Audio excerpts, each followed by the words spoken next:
We are hopeful for sure as well that players will find lots of reason to come back to this game.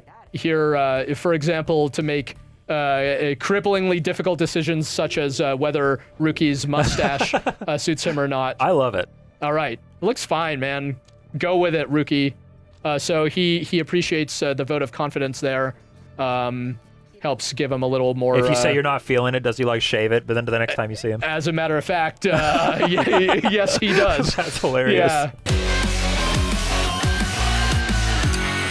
Hello, everyone. Welcome back to PlayStation Underground. Today's a very special day for me. I'm excited for this one. I'm joined by Greg Kasavin from Supergiant Games. Hey. Thanks for being here. Absolutely. Glad to be here. We're here to play Pyre. Yes, we are. Which comes out very soon. Let's dive straight in. Let's indeed. We're going to start the campaign. Just starts right off. Already just incredibly beautiful. Thank you. That is the work of our wonderful art team of 3. Yeah, we're a small studio based in San Francisco. The whole art team is 3 people? Yeah, the whole team is 12 people. So, wow. So our art team is an appreciable chunk of our entire company. But yeah, we Supergiant is best known for Transistor and Bastion, our previous 2 games. This is our 3rd game. It's our biggest game ever. It's turned out to be that way. Now that it's done, I can say such things with certainty. But yeah, we kind of start you right off.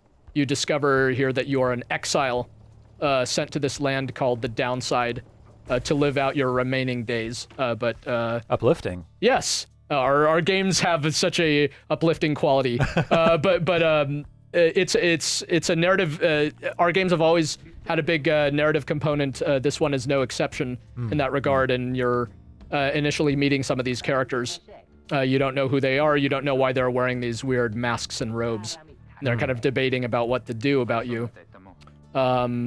You can interact with the game in these various ways, and choose the gender with which these characters refer to you and things of that nature. That's a really cool way of handling that. Thanks. Yeah, we like to. Our previous games, have really heavily relied on voiceover for the narrative.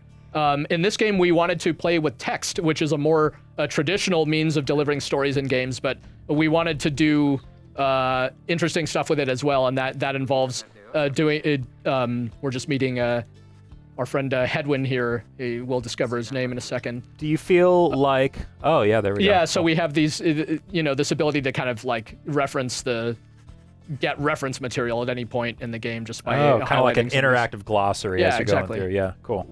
Do you feel like working with written text rather than writing something as to be read or narrated, do you feel like that's affected your writing style when you're putting all this together? Absolutely. I mean, this game, a big part of the reason we wanted to make this game was to make a game with just a bigger cast of characters. I've never been able to write like dialogue between characters for our games, essentially because they've relied so heavily on narration. And here we just have, it was really fun to work on, of just having a big cast of characters coming up with what are all the different relationships and all the different combinations. How would Rookie and Jodariel here interact versus how would Rookie and Hedwin, every combination having some of those interactions come into play, and that's made possible by having a narrative in this way. So he's asking if we can read. No way. The reading turns out to be kind of a dangerous thing in this world. But they know we're full of it, and because that's why they found us there in the Downside, and they need us to read something for them. We can kind of poke around in their wagon here for a little bit. If we so choose. What if it was just like a phone book? Yeah, well, then it would be a much shorter game. Or actually, it'd be potentially long, depending on how you had to interact with the phone book. But here's the strange book. I see that you were messing with some of the like spider webs in the corners and stuff. That's cool. You'll find, not to get too far ahead of ourselves, but this wagon sort of becomes your home base in the game. But first, we're discovering this artifact called the Book of Rights, and we learn here that despite the implication that we're in this land that is inescapable, there is a way to be free from it again. And these characters seem to know something about it, but they can't read the book. They need you for that. The book has mystical properties, and we'll discover some of them now. I see that cool like star design that's in the logo of the game and everything. That's pretty prominent. That's on the cover of the book. I've seen it. It was on one of the pages there. You'll see it prominently here as well. Tamper with forbidden knowledge. So soon after your sentence into exile. 'Tis true what the book says. You can be free again. Perhaps not you yourself, but someone worthy of the privilege. You witness now the path toward salvation. You witness the rights, the one way to return to glory. Though in your case, I hardly think it possible. Yet, by the grace of the scribes, it is my duty to inform you anyhow. So, that is the voice, rather mysterious character. Our characters are here now in their masks and raiments, and they're discovering something called the Rites. The Rites is this mystic ritual competition through which the worthiest exiles can be free from the downside, but in order to be free, they need to prevail over their adversaries, and here we're going to learn how to conduct the rites for the first time. So this is all you know, we're just learning here, so it's pretty low key. Yeah, sure. Well, we've seen some multiplayer action, and we've seen how crazy this can get. Yes, it absolutely picks up as soon as you meet your adversaries, who also very much want their freedom. So a big thing in Pyre is you get into these situations where you're up, all the adversaries that you're up against are their own unique characters who also want to be free. So you get into some fun situations as a result of that. We wanted this big cast of characters with kind of recurring bad guys where they'll remember what happened the last time you encounter them and stuff like that. Yeah. But and so there's quite the cast of characters throughout the course of this game, too. Yeah, absolutely. Like our previous games had Bastion and Transistor have these relatively compact stories. With very few kind of very focused on one or two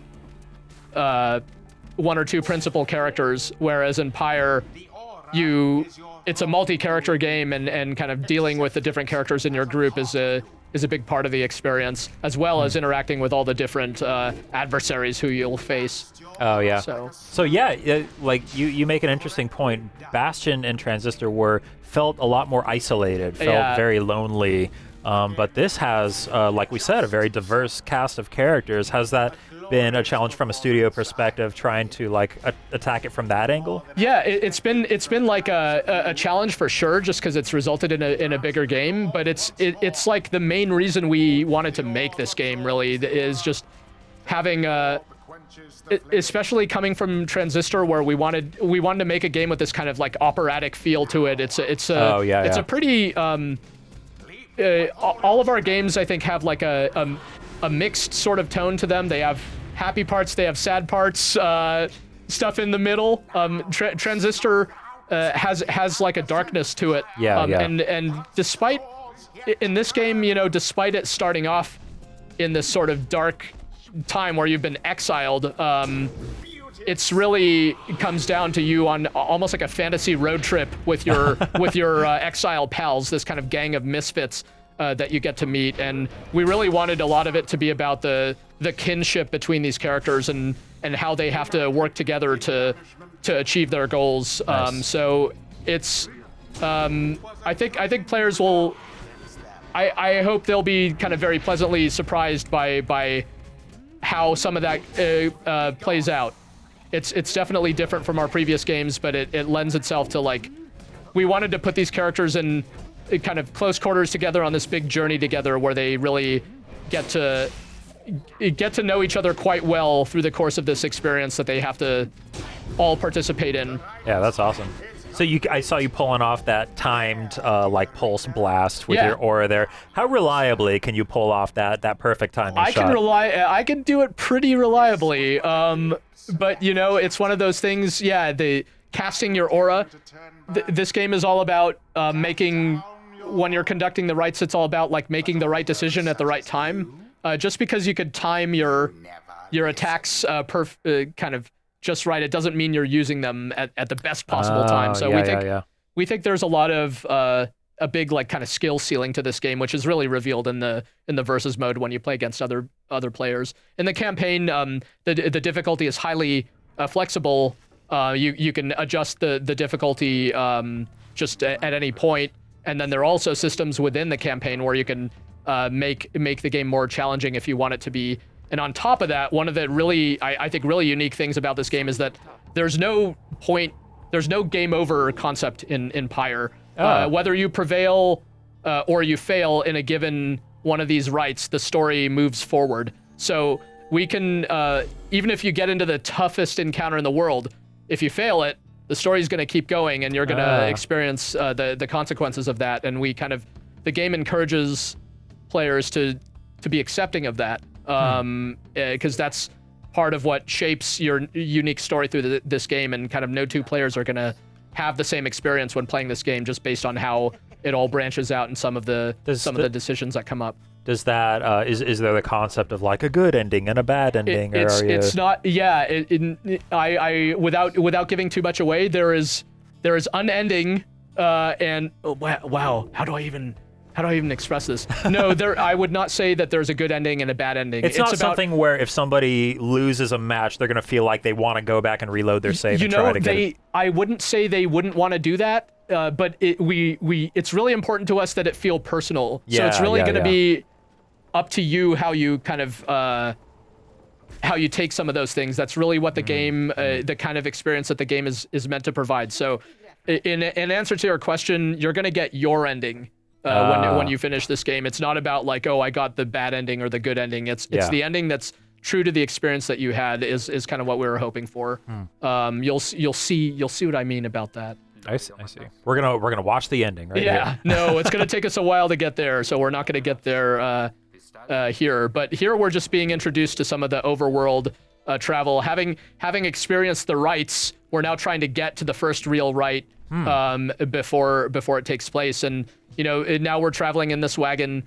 We're in this relatively verdant region of the downside, and we can choose kind of to side with one character or the other. Oh, and depending on which characters are in your caravan, it'll affect the things that you can do at these different places. That's right. Yeah, and they'll each have kind of a different point of view about where to go, what will happen if you take that route. I see. So we decided to side with Ruki in this case. He seems to know his way. Well, Joe Dariel over there certainly seems to know her way around as well, but Ruki insists that he has a point of contact here who's going to give him something. And I know a guy. Yeah, exactly. Ruki knows a guy. So he got us this plain parcel, surely containing things that Glorious are legal. riches. Yes. So we'll stash that away for later and make our way to this location called the Ridge of Goal, where according to this mystical book, the rites are going to soon commence. But we'll see what that means, because what we experienced before was kind of a vision of the rites through the book, but now it's supposedly the real deal. We could just dive right into it, but before we do that, we can explore various things in our wagon. There are these things, these objects that become available. We know that, Hedwyn is off browsing the book. You can just sort of find out the status of your characters at any given time. They all have their different artifacts. You can review all the kind of RPG type stuff. You can read all about your characters, learn about their stats, and so on. There's the Book of Rites itself, which you start to decipher new chapters of it as you go through the game. That's a beautiful 3D animation, by the way, on that book. Can you do that one more time? Yes. Oh, that looks so cool. Yeah, so you start to uncover this book and learn about why this artifact is so important to this world. And of course, you can interact with some of your buddies here. They're kind of talking about the decision that you made. This incredibly tense decision of siding with Ruki over Joe Dariel, but they responded that differently, of course. But they're good with it. They're okay with what you. They respect your decision. Yes, they exactly. Joe Dariel's not going to hold it against you that you happen to go with Ruki on that one. So now it is nightfall, and but nothing seems to be happening, and they're starting to get a little concerned. But of course, it wouldn't be much of a game if nothing happened. And soon the stars begin to align. Oh, there's that symbol. Okay. Yes. Nice. And we will dive in here to our first real write and meet our first real adversaries and see what happens. Get some more of that glorious narration by yes, that's right. Logan Cunningham. Yeah, Logan Cunningham, the voice of both Transistor and Bastion, in a very different role here. It wouldn't be a Supergiant game without him. That's right. I still don't believe it's him. Yeah, Logan does this voice. He plays multiple characters in this game. Putting him to work. Absolutely, putting all of us to work. In addition to this character that you hear very prominently here, we have this whole fictitious language that we created for the game. You hear the other characters speaking it. Yeah, I was going to ask about that. Yeah, so Logan also provides the voice of the character we'll meet here momentarily. This character here. Oh, okay. That is also Logan's voice, as a matter of fact. And so did you write this language? Was that you? Yeah, I wrote this language. Is it like, did you put a ton of thought into it, or did you just kind of like throw some sounds together? I would sooner go with the former. It was a pretty big part of this project. Wow. Yeah, there's a whole. It's a whole. Are you able to speak it fluently? It wasn't meant to do that. I'm short of being able to speak it fluently. It's like Latin. It is like Latin. In fact, Latin is one of the influences on it. Okay. But yeah, it is definitely. We wrote real lines for it, and there are thousands and thousands of lines in this language because we found even though the story presentation heavily uses text. We found that giving these characters a voice really brought out their personalities a lot. Yeah. So here, Lendl is trying to march in and extinguish our pyre, but we're not going to let him do that. Looks like three of the same character. They're all these kind of human characters. That's Lendl and his cohorts there. So like the same archetype. Yeah, that's right. Each of the different kind of races in the world of Pyre is important to the story and the world of the game.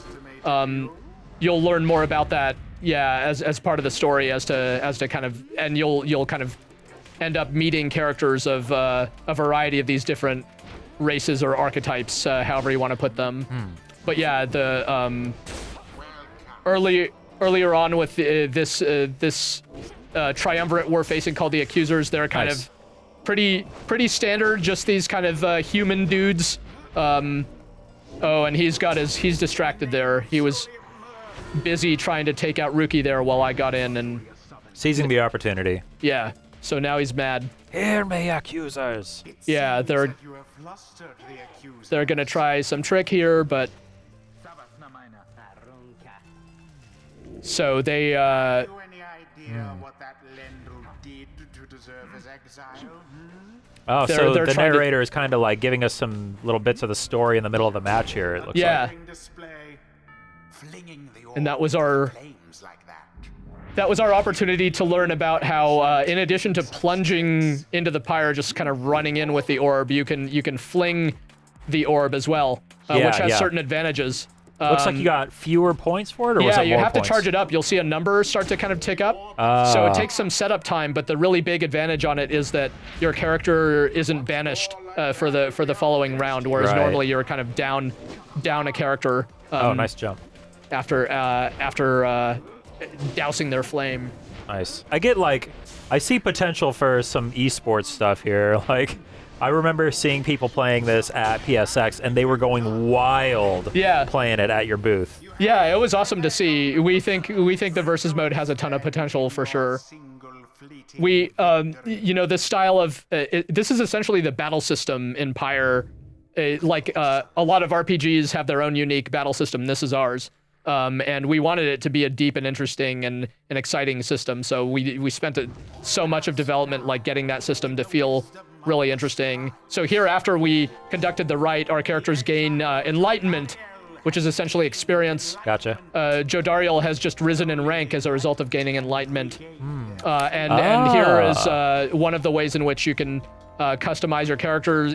Since she's a demon, she has access to these certain masteries. So here the initial choice is she can perform her big like lunging jump twice in a row, or she can instantly regain all her stamina whenever she banishes. So you've got all these different characters, and each of them has a skill tree. Yeah, or multiple skill trees even, right? Yeah. And then in addition to that, they have their own attributes up here, hope and quickness and so on. Wow. They have what's called they can equip talismans or special items to give them additional powers as well. And very early on in the game, you have to start making choices around which characters to even bring into a right. So the different combination of characters that you put into the field really affects the gameplay as well. So we wanted there to be a lot of richness around those choices that you're making. Which characters you put together, affects both the story and the gameplay, all kinds of stuff like that. And so for us, it's kind of there's so much richness that comes out of all those different combinations. Yeah. I remember in Transistor, you had all this flexibility in the battle system as well, but you could kind of swap stuff out on the fly. Is it going to be similar here, or are you talking about more lasting decisions in this case? It's kind of a combination of the two. We want players to feel free to experiment, so we don't like to lock players out of stuff completely, but we want in this game particularly, we want there to be a sense of permanence to some of your decisions as well. You'll see what I mean about that. Okay, cool. But here, Hedwin is asking, we've managed to conduct this first right. We'll ask him why he was exiled. Lots of branching dialogue options and everything. Yeah, like kind of, it's kind of a mix. We want this game to move quickly for a game that has, for a narrative-rich game. So you're not going to get stuck, hours and hours worth of, like if you really want to quickly get to your next right, you can do that. A lot of the narrative is like kind of optional along the way, which is a technique that we employed similarly in games like Transistor and Bastion, where we want for players to be able to get invested in the story if that's what they really care about. Yeah. You have said that this is the biggest game you guys have worked on. Is it? Because I will say that that's the only thing I was a little disappointed by in your previous games, is the fact that they were over so quickly. I was able to blast through them, and I played them a couple times, but it's there's a start and there's an end, and then okay, I want more Supergiant now. So how are we looking at a longer game than Bastion and Transistor? That I can definitely say for sure. In terms of like total number of hours, that's always really hard for me to answer because we do design our games to have a lot of optional content, but like it is, at this point, now that it's done, we can safely say it's substantially longer. Nice. Seems like the kind of thing you would want to replay multiple times too. That part we are hopeful for sure as well that players will find lots of reason to come back to this game. Here, for example, to make cripplingly difficult decisions such as whether Rookie's mustache suits him or not. So I don't know. What do you say? What do you say about the mustache? I love it. All right, it looks fine, man. Go with it, Rookie. So he appreciates the vote of confidence there. Helps give him a little more. If you say you're not feeling it, does he like shave it? But then the next time you see him, as a matter of fact, yes, he does. That's hilarious. Yeah. So that's, it's while it's I think a funny moment, it's also an important moment for us where it's just kind of suggestive of the kind of interactions you can have Nice. with character. Like not every interaction that you have with characters is the most end of the world, severe thing on the planet. Like we want for there to be situations where you just get closer to these characters and feel like they're your friends. I love how the caravan just kind of like jumped off the edge. Yeah. There. Take the quick route. So before we continue our journey here, before we give too much away, I think maybe we should let folks discover what happens next in Pyre for themselves when the game launches on July 25th. Yep. Is there anything else that you wanted to say to fans out there before we let you go, before the game comes out? Yeah, I would just say we really, really appreciate the support that folks have shown us. We're still here because of the tremendous support that Bastion and Transistor got from folks out there. So for those of you who enjoyed those games, or if you haven't played them also, we hope you'll find Pyre to be surprising and exciting and just kind of the kind of game that leaves a lasting impression on you in a positive way, I hope, long after you're finished playing. That's always the kind of game we want to make, no matter what form it takes. So we're really, really excited to see what folks think about this one. Well said. Thank you very much, Greg. That is Pyre, coming to PlayStation 4 July 25th. Thank you for watching, and we'll see you next time.